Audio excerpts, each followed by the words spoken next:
explícame, ¿cómo te puedo ayudar? Yo no puedo dormir a la noche.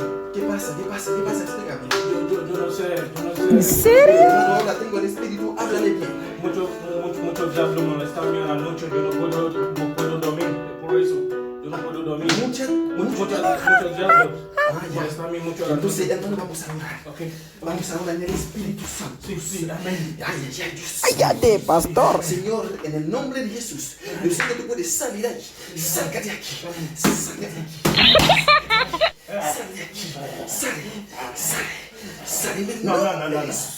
Hey, ¿cómo te llamas? Diablo. ¿Cómo te llamas? ¿Dónde vienes? ¿Quién te llama? Diablo. Sale.